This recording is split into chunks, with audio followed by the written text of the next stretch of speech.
Hello guys, welcome back to my channel Vidyakul classes and myself Abhishek Maurya. और यहाँ से आप लोगों का जो हमारा पहली पोएम जो चल रही थी क्लास 12th की, तो उसमें मैंने आप लोगों को हिंदी बता दी और उसके बाद उसके नोट्स दे दिए, क्वेश्चन आंसर दे दिए। अब यहाँ पर आप लोगों के लिए मैं सेंट्रल आइडिया लेकर आया हूँ। और सेंट्रल आइडिया का मतलब क्या होता है देखिएगा, इसको हिंदी में हम कहते हैं केंद्रीय विचार। क्या कहते हैं इसको? हिंदी में कहते हैं केंद्रीय विचार कहते हैं। ठीक है, अब यहाँ से सेंट्रल आइडिया हम देखेंगे। सेंट्रल आइडिया होती क्या है, मतलब इसमें आप लोगों को पोएम का नाम लिखना रहता है और पोएट का नाम लिखना रहता है। फिर इसके बाद जो आप लोगों की जो पोएम है उसको ब्रीफ में आप लोगों को इसमें बताना रहता है कि आखिरकार इस पोएम में क्या हुआ है। ठीक, यही हमारा होता है सेंट्रल आइडिया, केंद्रीय विचार, है ना।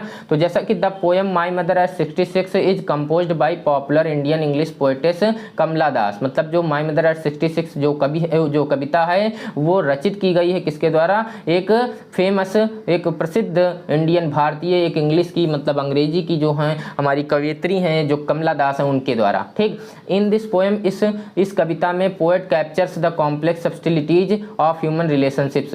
तो इस कविता में जो कवित्री हैं उन्होंने मतलब कि कुछ जटिल मानव की जो संबंध हैं उनको जो है कैप्चर किया है, पकड़ा है। In lyrical idioms is an example, मतलब कि जो है लिरिकल के रूप में, लिरिक मतलब जो होता है गीत होता है, संगीत होता है, इस टाइप से। और उन्होंने कुछ उदाहरण लिए हैं, मुहावरे टाइप से बताए हैं, इज एन एग्जाम्पल। और वो उदाहरण के तौर पर क्या है कि ageing is a natural process, मतलब जो उम्र है वो एक प्राकृतिक प्रक्रिया है फॉर आल लिविंग थिंग्स, जो भी जीवित चीजें हैं उनके लिए। ठीक है ना। माई mother at 66 is based on the theme of the advancing as.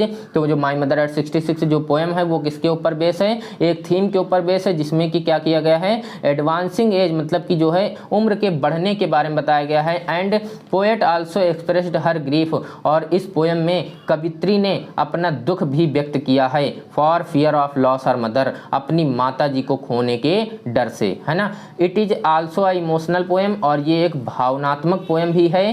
Poet's undergoes a plethora of emotions.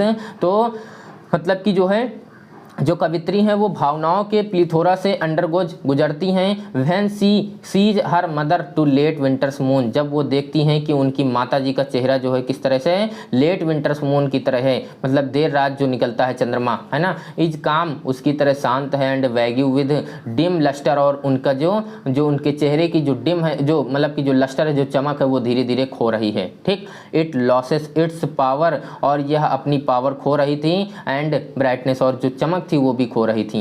By this poem, इस कविता के द्वारा पोएटेस पॉइंटेड अ मैसेज, तो कवित्री ने एक मैसेज दिया है, एक संदेश दिया है। क्या दिया है? हैव यू एवर थॉट, क्या आपने कभी सोचा है? What our elderly parents expect, कि हमारे जो बड़े बुजुर्ग, जो हमारे माता पिता हैं, वो क्या आशाएं रखते हैं फ्रॉम अस, हम लोगों से। ठीक, तो ये इस प्रकार से इस पोएम की सेंट्रल आइडिया हो गई। और ये सेंट्रल आइडिया जो आप लोगों की लिखाई है, मैंने बताई है, इसको आप लोग एकदम अच्छे से लिख लीजिएगा और इसको एकदम अच्छे से याद कर लीजिएगा, क्योंकि इस बार बोर्ड में अब की बार यही पोएम आई थी, इसी पोएम की सेंट्रल आइडिया आई थी। और अगली बार भी मतलब कि यही पूरी होप की जा सकती है कि यही पोएम की सेंट्रल आइडिया आ जाए। ओके, तो इस प्रकार से आप लोगों को पोएम की सेंट्रल आइडिया कैसी लगी आप लोग कमेंट करके बताइएगा। और साथ में हमारी वीडियो को पसंद कर दीजिएगा, मतलब कि लाइक कर दीजिएगा। और हमारे चैनल को अगर सब्सक्राइब नहीं किए तो चैनल को सब्सक्राइब करके बेल आइकन को प्रेस कर दीजिएगा। ओके, चलिए चलते हैं, मिलेंगे नेक्स्ट वीडियो में। धन्यवाद।